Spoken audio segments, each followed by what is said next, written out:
Bayangkan kalau tidak ada sanad keilmuan, orang bisa ngomong apa saja, bisa bicara apa saja, tapi tidak ada dalilnya, tidak ada ketersambungan. Ilmu ini didapatkan dari mana? Maka Islam itu kuat, terjaga keautentikan ilmunya, salah satunya karena punya keistimewaan, yaitu tradisi sanad. Tersambungnya satu ilmu dari satu rangkaian dari gurunya ke muridnya lagi, dan seterusnya. Nah, bagaimana ini ngaji online hubungannya dengan tersambungnya sanad?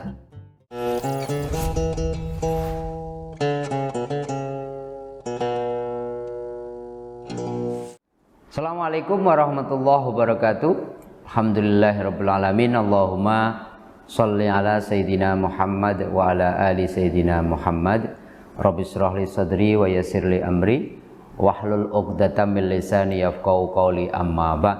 Sahabat-sahabatku, pemirsa channel Tauhid Cinta yang diberkahi, yang dimuliakan oleh Allah, semoga sehat semua Anda dan kita semua, mudah-mudahan senantiasa terlimpahi rezeki yang barokah, terlimpahi rahmat Allah, sekaligus terbimbing untuk senantiasa istiqomah di jalan Allah. Amin, amin ya mujibas sa'ilin. Sahabat-sahabatku, ada fenomena yang cukup menarik dan kita perlu berikan beberapa catatan tentang fenomena ngaji online, sesuatu yang marak ketika seluruh dunia kena COVID, ya. Maka kemudian semua tempat-tempat berkumpul dilarang sementara agar tidak ada kerumunan. Maka muncullah satu ide-ide, salah satunya adalah semuanya dilakukan dengan cara daring, ya. Rapat secara online, bahkan kemudian pengajian pun secara online. Tetapi ini sesuatu yang baru, sehingga pada kesempatan kali ini kita akan membincangkan fenomena pengajian online ini dalam beberapa tinjauan. Yang pertama dari tinjauan perbandingan para ulama ketika membandingkan ngaji langsung, kita bertemu, bertatap langsung, menghadiri majelis ilmu secara fisik, dengan ngaji secara daring. Para ulama mensepakati bahwa ngaji langsung itu lebih utama, lebih afdol. Kenapa mereka kemudian mengatakan lebih afdol, lebih utama? Pertama, dapat menyerap ilmu lebih maksimal, ya. Tetapi yang lain, ketika kita ngaji langsung, menghadiri majelis ilmu, ketemu guru, ada keutamaan berkumpul, ya. Keutamaan berkumpul, bertemu, ya, dengan guru kita. Dan ada keutamaan juga yang tidak kalah penting, keutamaan menghadiri majelis ilmu.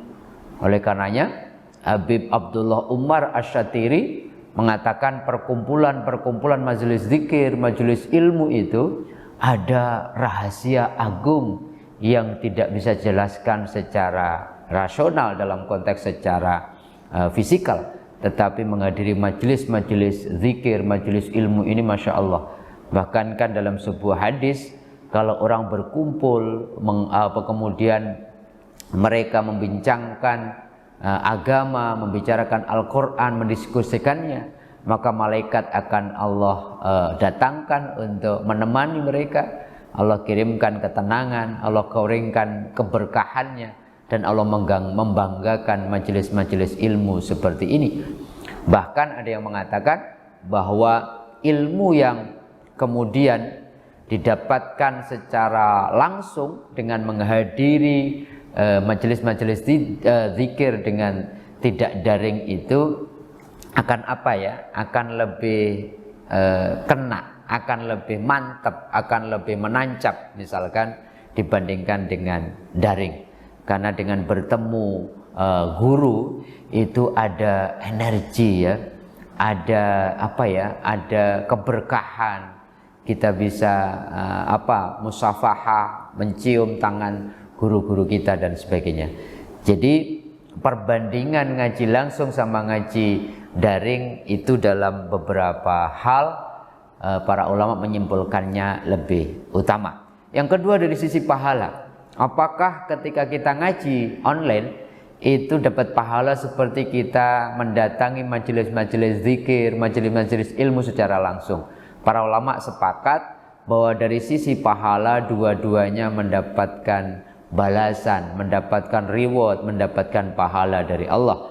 Mereka mengambil sebuah dalil, orang yang ngaji online sama yang mendatangi ngaji online maupun yang guru yang mengajarkan secara online itu berdasarkan dalil man dalla ala khairin falahu mithlu ajri fa'ili.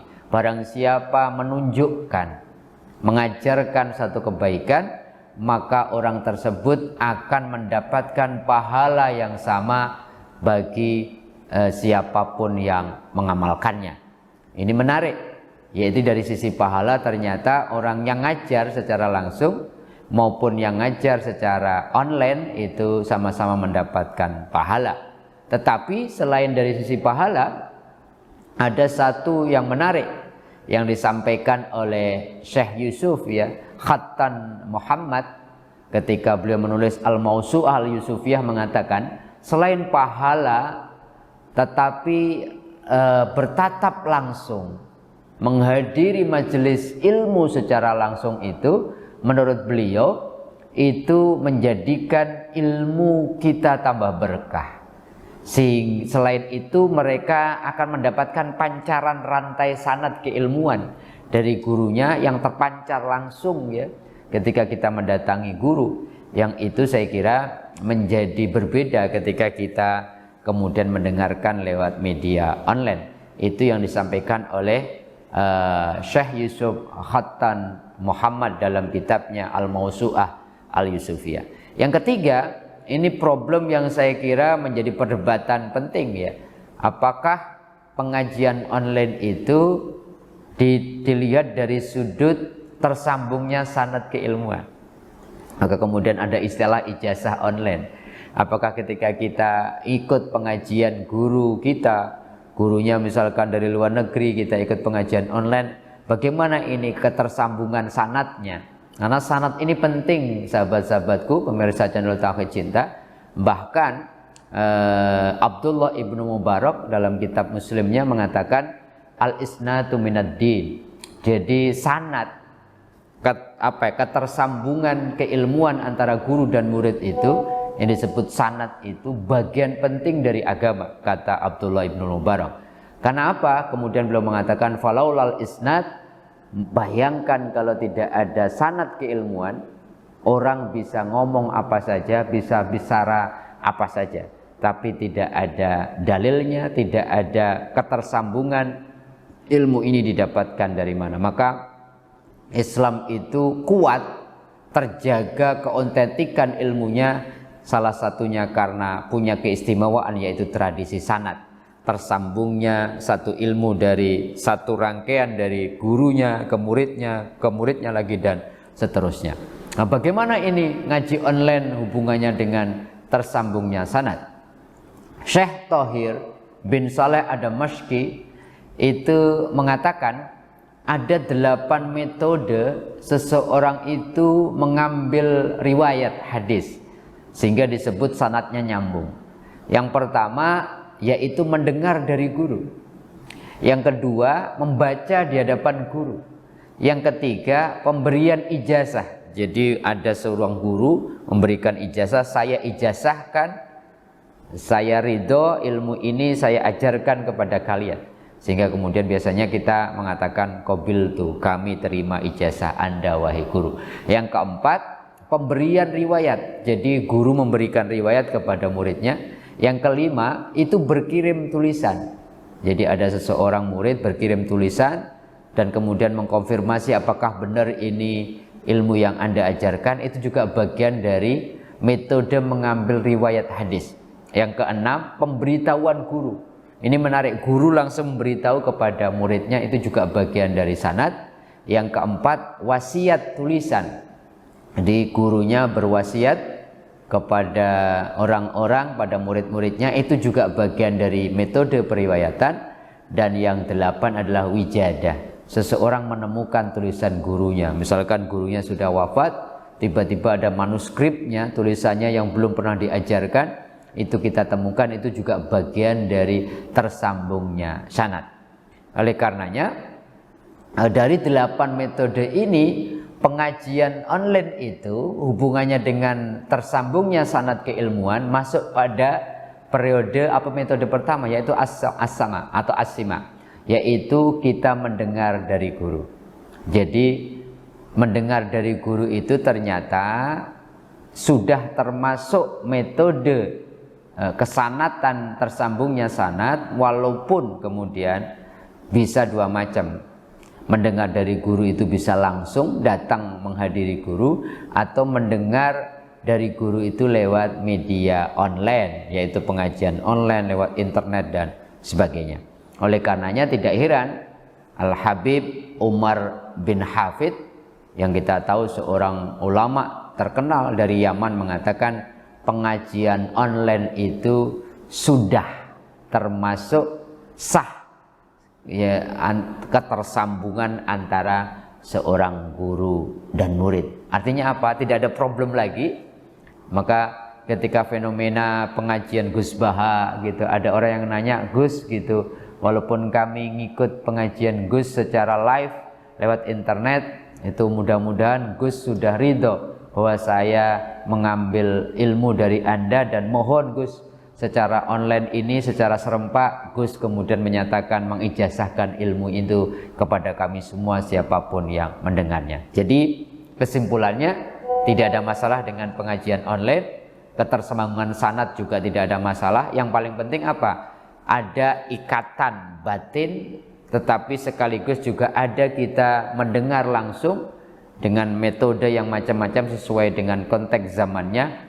Berarti sambung sanadnya sudah terpenuhi menurut beberapa ulama, yaitu metode yang pertama, mendengar dari guru.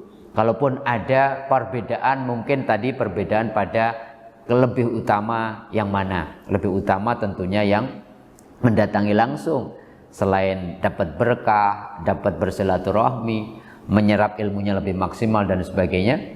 Dari sisi pahala tidak ada yang berbeda. Justru mungkin boleh jadi kalau seseorang bisa menjangkau lebih banyak orang lewat media internet seluruh dunia, tidak ada kendala tempat dan sebagainya, mungkin lebih banyak orang yang akan mengamalkan ilmu yang mereka dengarkan lewat media online itu. Saya kira itu beberapa catatan saya tentang fenomena pengajian online dan hubungannya dengan sanad keilmuan. Mudah-mudahan ada manfaatnya. Kurang lebihnya mohon dibukakan pintu maaf. Assalamualaikum warahmatullahi wabarakatuh.